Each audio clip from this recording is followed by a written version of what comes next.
Comment tu as conçu l'expo en fait? Cette exposition, première exposition personnelle à la Galerie du Jour. J'ai essayé de réfléchir un peu l'espace par rapport à ici. Je me suis permis de faire des grandes pièces que j'ai pas nécessairement l'occasion de faire à d'autres expos, tout simplement pour point de vue transport et tout ça, j'ai pas souvent l'occasion d'exposer près de chez moi et de pouvoir mettre les moyens. Aussi, il y a quand même, vous m'avez aidé à plein de niveaux, et donc l'idée c'était d'arriver avec des grands formats,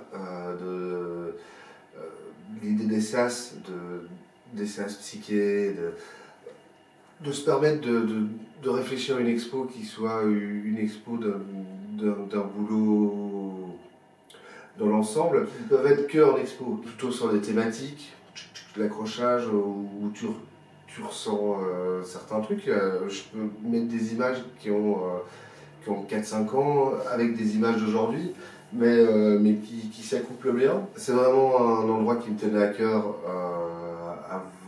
avant qu'on se rencontre. On s'est retrouvé quand même à bosser avec Agnès B, pas Agnès B en tant que telle, mais je veux dire Agnès B, la marque, on s'est retrouvé quand même plusieurs fois à faire des trucs via Born Bad. J'ai fait des t-shirts aussi. Je trouve que c'est quand même quelqu'un de vachement intéressant par rapport à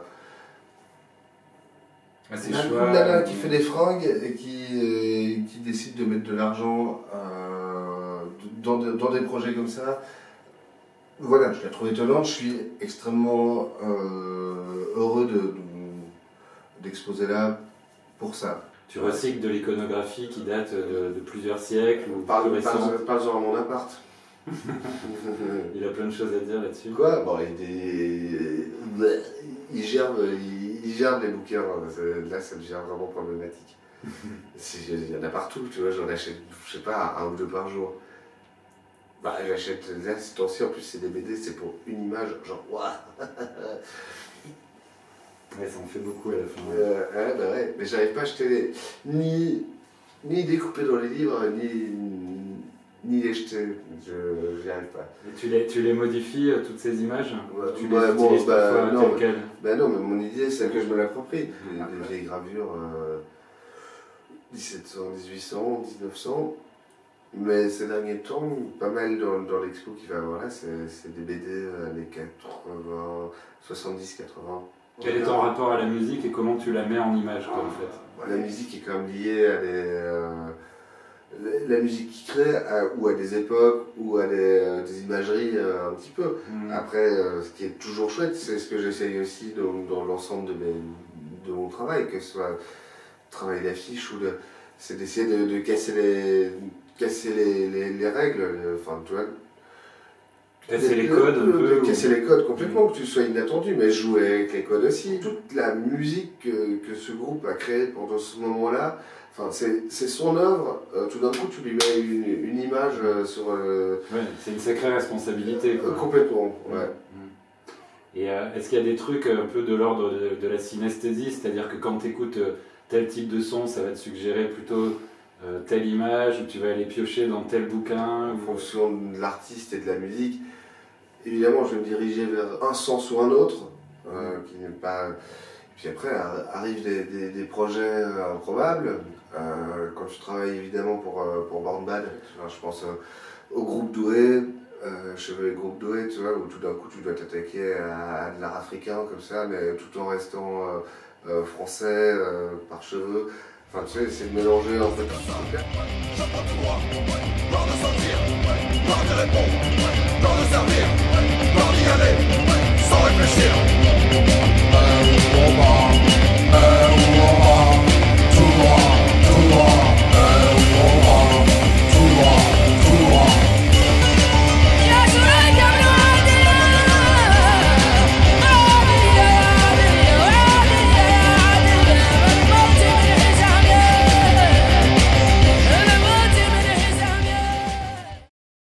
Tout en gardant aussi ma patte. Je pense à El Blazik, où tu te retrouves face à quelqu'un qui est très clair dans sa tête de ce qu'il fait, mais en musique, mais en graphisme aussi. Le mec, il est super balèze. À un moment, tu es là, pourquoi pourquoi tu viens me chercher? Enfin, tu vois, T'as pas besoin d'un graphiste. complètement. Si, parce que je voudrais que justement tu amènes ton truc là-dedans. T'as déjà collaboré avec Gonzai, t'as déjà bossé pour eux, pour ce magazine. Ouais. Comment ça s'est passé? Tu as des souvenirs de collaboration, d'illustration ou de Je fais. Oui, bah moi après Bastard, je m'entends très très bien avec lui. Tu les as rencontrés ou pas? De la nuit ou le jour? Les deux. Et là, on bosse avec lui, puisque moi je suis commissaire de son expo, donc je l'ai déjà vu la nuit, ouais. Sur Bruxelles. Moi, les fois où je l'ai vu passer 17h, Elzo, il a l'image de son travail, je trouve. Quoi, tu vois, enfin, il y a une folie. Alors là, la porosité, elle est folle, parce qu'il est fou extérieurement, intérieurement, tu vois. Pour moi, c'est un peu un Richard Bellia qui aurait pas mal tourné. C'est-à-dire que du coup, il est plus tout jeune en fait, mais il reste complètement dingue. Moi, je me rappelle un jour, je l'appelle pour je sais plus quoi d'ailleurs, et je crois que c'était pour une proposition de couve sur Gonzai. Il en a fait une, il a fait le numéro 3 qui était superbe, et je l'appelle pour une proposition de couve, je crois, et il me fait je peux pas trop te parler, j'ai pas trop le temps, je suis crevé, j'ai passé la nuit au poste.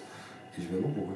Et en fait, il y avait la release partie de La Femme, je crois, à l'époque, à Bruxelles. Et ça, c'était mal fini. Il avait fini, il avait été coffré, il avait passé la nuit dehors parce qu'il avait foutu le bordel, parce que le groupe voulait pas le payer pour la pochette. Il voulait payer en disque, il voulait de l'argent, tu vois, enfin, une histoire belge, quoi. Et les Belges, enfin, Elzo, il est comme ça, je trouve. Tu vois, il reste fou, quoi, tu vois. Et je trouve que ça transparaît dans son travail. Et je sais que peu de fois, on a essayé de travailler ensemble, ça n'a jamais marché. Et c'est pour ça que je suis admiratif de la relation avec JB. Moi, il y a une folie, j'arrive pas à canaliser.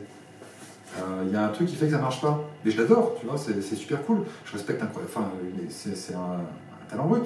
Et il est trop fou pour moi, en fait, j'arrive pas. Et c'est marrant parce que j'offre un disque qu'on a réédité, d'ailleurs avec vous, Jacques No. On a réédité son dernier album studio, Tant de temps, il y a 2 ans. Et donc Elzo tombe sur le disque, je lui offre, il me regarde un petit peu de haut parce que les pochettes n'étaient pas géniales, c'est vrai qu'elle n'était pas terrible. Et pendant 3 jours, il m'a laissé des messages toutes les heures pour me dire que le disque était génial, tu vois, et il n'écoutait plus que ça, en fait. Et il a ce côté addictif à la musique. C'est comme certains réals ou certains très bons musiciens, je trouve que son vrai talent, c'est qu'au premier coup d'œil, comme à la première mesure ou à la première image, tu reconnais le travail du mec, en fait. C'est même devenu un piège parce que je ne sais pas comment typiquement il peut arriver à se renouveler tellement son travail il est marqué Elzo, tu vois. Il est singulier, ouais. Il est hyper singulier. Et moi, le premier jour où je l'ai vu, une de ses illustrations dans le monde, je me suis dit, putain, on a fait du chemin quand même, tu vois. C'était il y a 2-3 ans, je crois que c'était dans le monde diplôme, un truc comme ça, tu vois. Putain, Elzo dans le monde, tu vois, c'est quand même assez dingue. Mais, c'est le monde qui a fait du chemin, peut-être, aussi. Ouais, mais en tout cas, ça veut dire qu'il y a une porosité. Et c'est ça que je trouve intéressant en fait chez Elzo comme chez Born Bad, et sans compromis ou sans trop de compromis finalement, il a réussi à gagner la partie. Parce qu'en fait aujourd'hui c'est ça qui se passe. Est-ce que Born Bad serait devenu Born Bad sans Elzo? Du point de vue de labellisation, du point de vue inconscient, je suis pas forcément sûr. Tu vois. Et là-dessus, il a eu du flair, parce qu'il a repéré très très très tôt. Alors on s'est rencontrés à Bruxelles, moi j'avais déjà été interpellé par ces affiches. Et c'est vrai que ces affiches à l'époque avaient fait l'effet d'une bombe, parce qu'on était, c'était il y a plus de 10 ans, et à l'époque c'était un peu tombé en désuétude. Et puis c'était ces affiches extrêmement ambitieuses, extrêmement travaillées, parce que c'est des heures de travail sur chaque affiche. Donc plus personne ne s'embêtait à faire des affiches aussi complexes. Et puis c'était une culture, une tradition typiquement américaine, cette culture de l'affiche, poster, événement, qui puisait ses origines dans les années 60. On connaît tous les affiches psyché de San Francisco, de Californie, plutôt celle du punk rock dans les années 80. Donc ça m'avait tout de suite interpellé. Et quand j'ai sorti la compilation Bip, j'ai fait une soirée à Bruxelles et le mec qui organisait la soirée, je le savais, connaissait Elzo. Donc je lui ai demandé, est-ce que ça t'ennuie de demander à Elzo qu'il fasse l'affiche de la soirée? Et Elzo adorait lui aussi le label, et l'a fait de bon cœur, est venu passer les disques, et puis voilà, ça a été le début d'une amitié dans un premier temps, et puis après, d'une relation professionnelle sans fin, parce qu'il m'a fait des dizaines et des dizaines et des dizaines d'affiches, des dizaines de pochettes de disques. Bon, après, tu vois, le genre de faire des blasiques. Surtout quand tout d'un coup JB te dit si j'ai monté Born Bad, c'était avant tout pour sortir le disque de El Basique et que c'est toi qui fais la pochette. Enfin, Ça te met un peu la pression, quoi.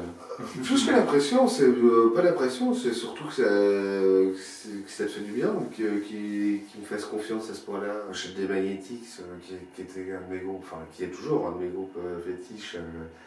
45 tours de frustration, qui est mon groupe fétiche premier. Pour le 45, justement, on a parlé avec Fabrice. Est-ce que tu te souviens comment ça s'est décidé, cette image-là, comment ça s'est goupillé Ça n'a pas été facile, mais je ne sais plus exactement comment ça... J'ai pas beaucoup de mémoire. Je serais infoutu de te dire comment ça s'est fait. Je pense que ça a dû se faire dans un bar ou chez Moustache à Bruxelles ou quoi que ce soit, à 2h du matin, en train de discuter, ou là, on s'en souvenait pas. Après, c'était une espèce de gros buisson global de travail ensemble ou quoi que ce soit. Je sais pas. Tout ce que je sais, c'est que le disque, le principal, c'est qu'avec le temps, le disque existe, c'est que la pochette, elle trouve toujours aussi bien. Il avait sorti, Père Elzo, il avait sorti une affiche à l'époque, quand on tournait énormément avec Cheveux Magnétiques, avec des lémuriens qui descendaient comme ça. C'est une des seules affiches que j'ai dans ma maison, en fait. Elle résume plutôt bien des périodes de la vie qu'on a pu avoir les uns les autres. Oui, c'est un super gars, super travailleur.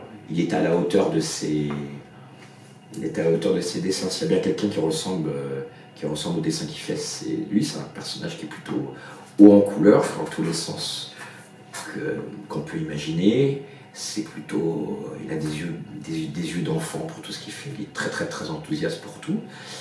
Il est pareil, il a ce point commun avec JB, il pompe une énergie épouvantable, incroyable.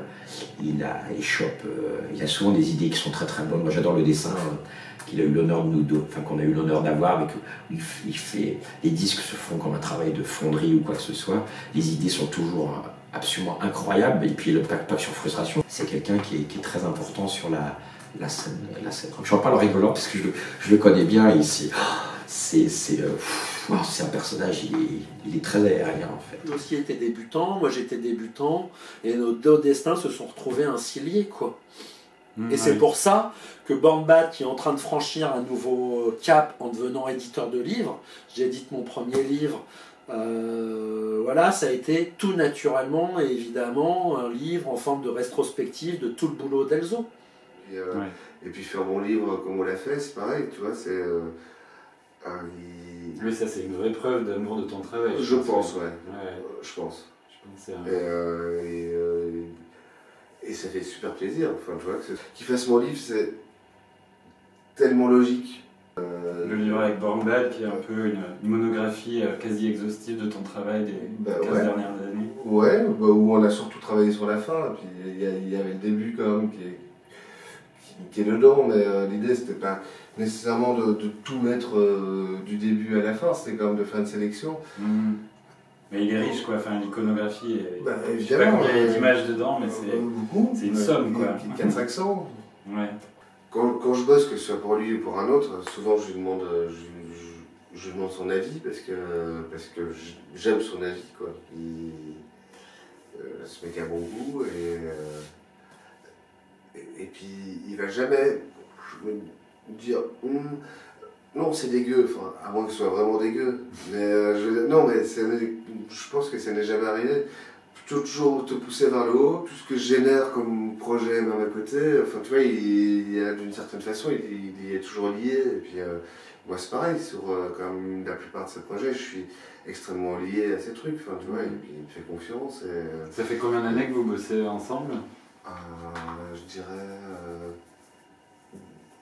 2007 je pense, 2006-2007 qu'on s'est... Ouais, ça fait une dizaine d'années, quoi. Ouais, une dizaine d'années, ouais. Oui, c'est le début de Born Bad. Et puis il y a la dimension humaine aussi d'Elzo, c'est-à-dire que c'est vraiment très facile de travailler avec lui, quoi. Très peu de vanité, il n'est pas... voilà.